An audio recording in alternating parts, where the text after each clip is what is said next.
No passado domingo, dia 28 de julho, assinalou-se o Dia Mundial das Hepatites. Para falar sobre esta temática, connosco o Dr. Vítor Pereira. Boa tarde, doutor. Gastroenterologista e hepatologista do Hospital Dr. Nélio Mendonça. Bem-vindo aqui ao nosso programa. Começo por lhe perguntar a definição de hepatite. São várias? Exato. Qual é a definição?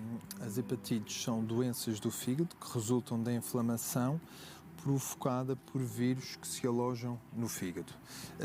Existem 5 hepatites virais principais, A, B, C, D ou delta e E. E estas hepatites distinguem-se em 2 grandes grupos. Temos as hepatites agudas, que são a A e a E, e depois as crónicas, que são um problema maior de saúde pública, que são essencialmente a B, a C e a D.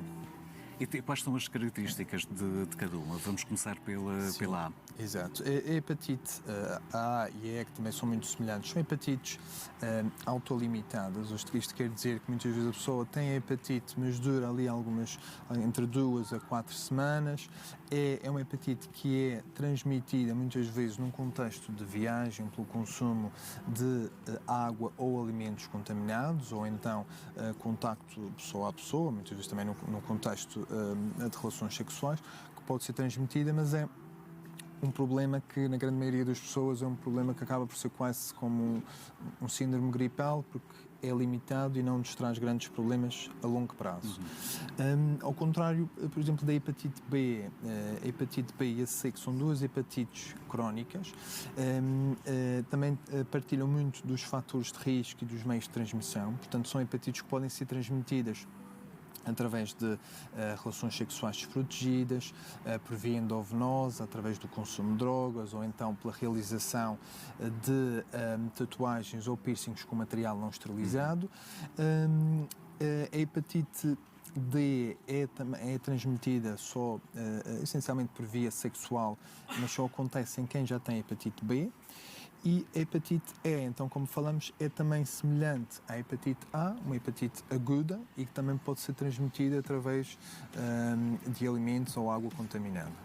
Disse, a mesma pessoa pode ter até mais do que uma. Exatamente, sim, pode. Por exemplo, nas hepatites crónicas, então também partilham vários dos fatores de risco, uma pessoa pode contrair várias hepatites. E quais são os grupos de risco? Bom, em relação à hepatite C, um grande grupo de risco são as pessoas que consomem drogas ou consumiram no passado, basta um consumo para ser considerado claro, um fator de risco. Para a hepatite B, o grande fator de risco são as relações sexuais desprotegidas. Portanto, são os dois...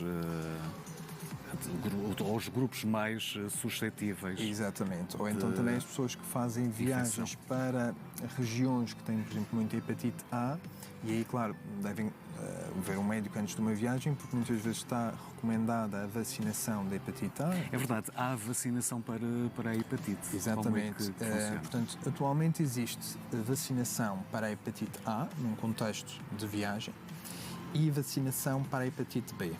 A hepatite B, em Portugal, no Programa Nacional de Vacinação, já faz parte do Programa Nacional desde 1995 e, portanto, já em bebê, os bebés são administrados com esta vacina. O problema agora que estamos a ver em Portugal, claro, estamos a ter também várias pessoas que estão a migrar de países onde não havia, onde esta vacina não está incluída nos programas nacionais de vacinação, e, portanto, que nos chegam sem a vacina, sem proteção para esta hepatite. Isso poderá ser um problema? Sim, poderá ser aqui um problema porque, no fundo, não estão protegidas e estão em contacto com o vírus, podem alojar o vírus e depois também transmiti-lo. Daí a importância também da sensibilização para a vacinação. Exatamente, para sim. esta população. Quais são os sintomas? Sei que também há casos de assintomáticos. Exatamente. No caso, as hepatites, numa fase inicial, podem dar um quadro como se fosse semelhante a uma infecção viral, por exemplo, um síndrome gripal, podem dar febre, dores musculares, um cansaço, mas depois também dão outros sinais assim mais específicos, podem dar os olhos amarelos, e depois desta fase inicial, muitas vezes isto sobretudo nas hepatites crónicas A, B e a C, podem ficar durante muitos anos sem a pessoa sentir qualquer queixa, qualquer sintoma.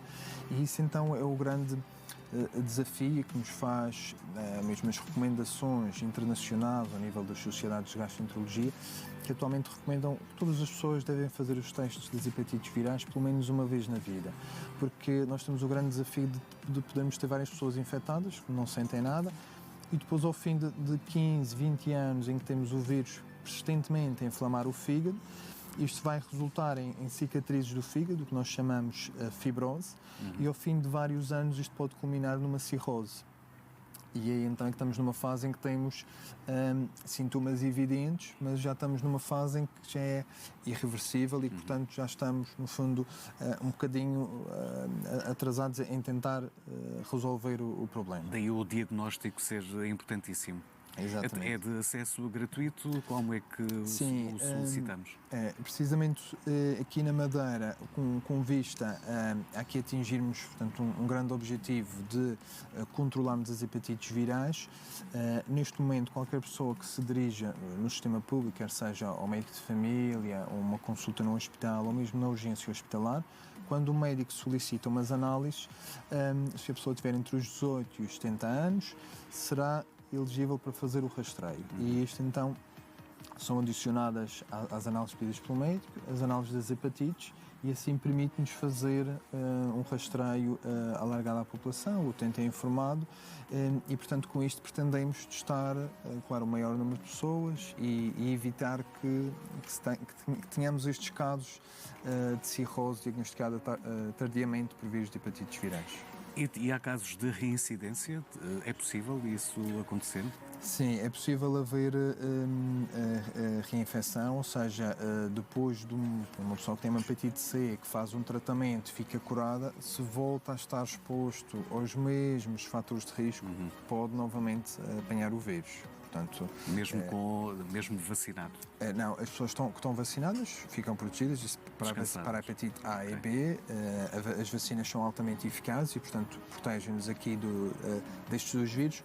O problema da hepatite C é que nós não temos vacina. Temos tratamento eficaz, que nos permite curar o vírus, mas não temos vacina e por isso não temos forma de proteger a pessoa a 100%. E quais são os tratamentos para estas situações? Sim.